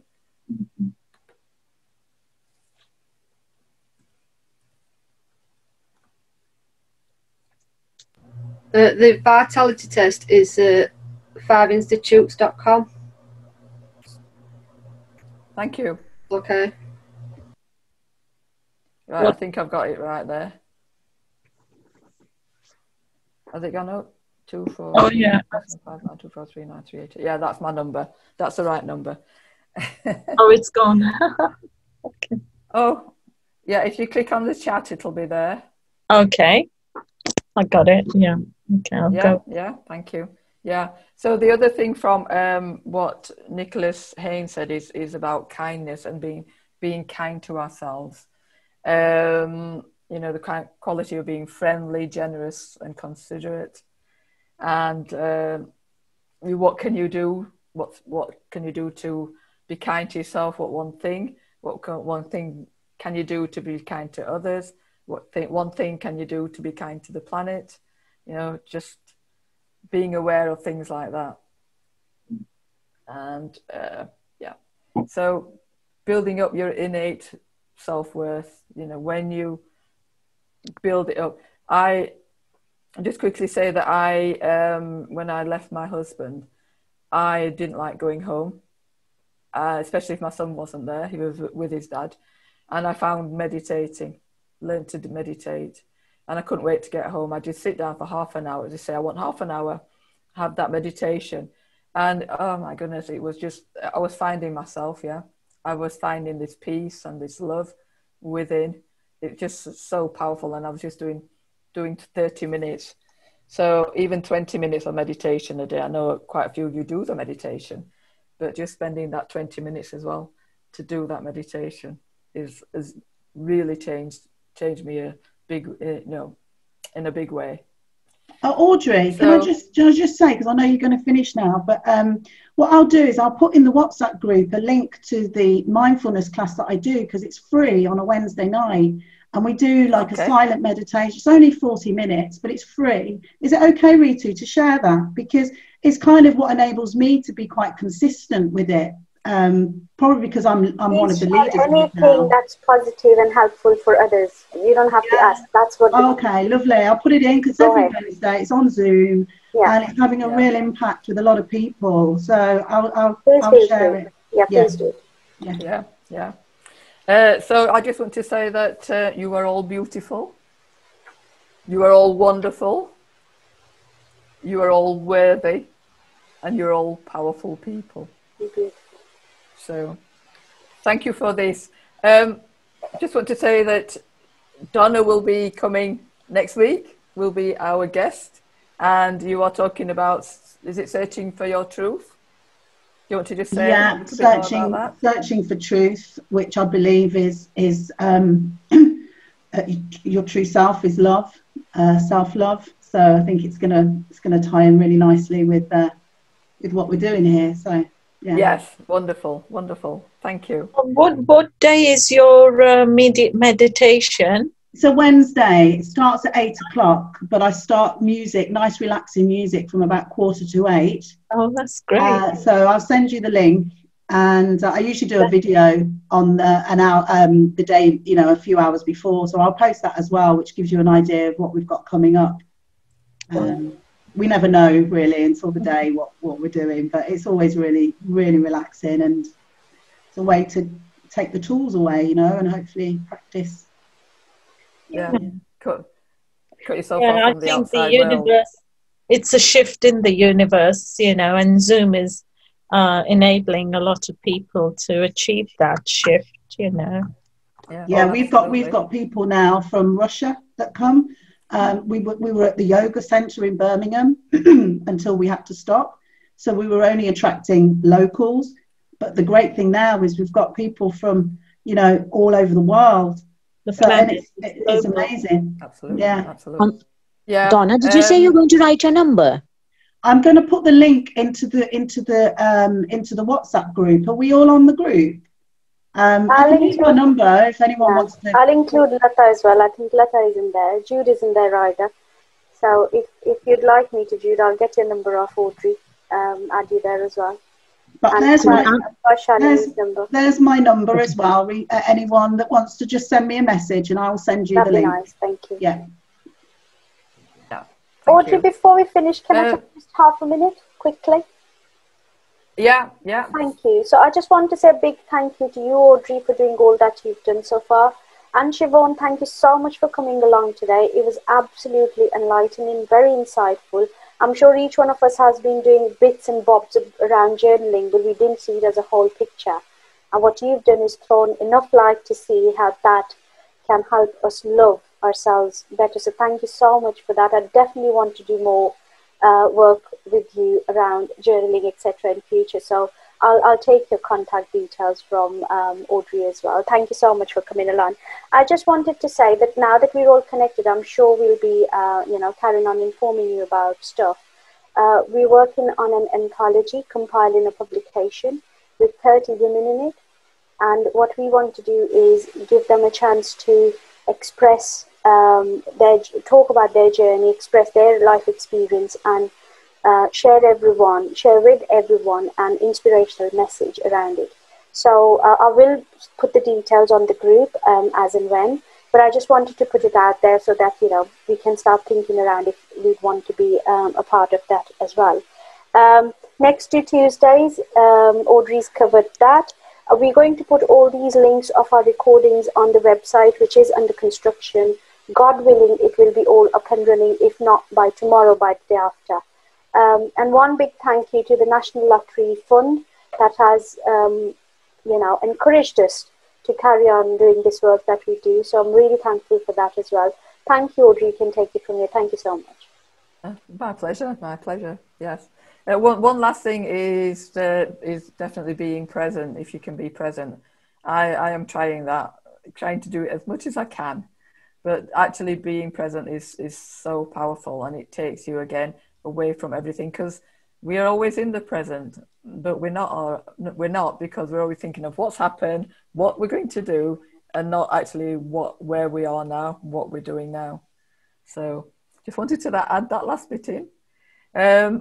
Thank you very much. Thank you, Donna, for your information. Thank you so much, Siobhan. That was, like Ritu said, it was just really enlightening and inspiring. Thank you. And it's making me want to do journaling now. Has anybody got anything last that they want to say before we start? And Judith, yeah. I'm just going to read. Sorry. Parents saying thank you very much, Audrey and Ritu, for an amazing session and inspiring the love and affection for all. Thank you, Parent. That's lovely. And Julie saying thank you, Audrey and Ritu and Siobhan. We'll definitely start journaling, so that's great to hear. Thank you, Julie. I do journaling, but then I've stopped again, so okay. I do a little bit. There's a little bit on my daily diary page, and I do write things down on and off. So I think it's nice what she's asked us to question ourselves. Yes, absolutely. What should I write about? So it's inspired you to start again. Fantastic. Lavanya, thank you so much. She's saying yes, thank you. That was awesome. So, so thank you. Wonderful. And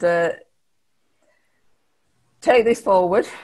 If you can, at least do one thing that you've learned from here, if not more, and help you to be a better person, to be more enlightened, more aware, and to be self-loving. Audrey, can I say something? Do you want anybody? Have you told them about the healing we do on a Monday night? If anybody wants to put the names in forward for it. Yeah, thank you for reminding me of that. Yeah, we do healing every Monday night. I usually put it on my Facebook page if anybody wants healing. Just comment or send me a text, and we will send healing. It's very powerful, and it's helped so many people, even people who have literally on their deathbeds. Audrey, please put that every Monday on the group as well as a reminder. That would help as well. Thank you. Yeah, I think I put in one sometimes, don't I? Not every time. I will do that. Yeah. So thank you very much, everybody. And Donna's put thanks everyone. I have to go. She has to go. She's gone. Contact the mindfulness class, which is every Wednesday at 8 p.m. So so if anybody's got any questions and want to contact, do anything, let Ritu or I know. So you'll all be on the WhatsApp group now. So I look forward to seeing you all there. Thank you and have a wonderful week, and we'll see you next week. Thank you. Bye. Bye. Bye. Thank you. Bye.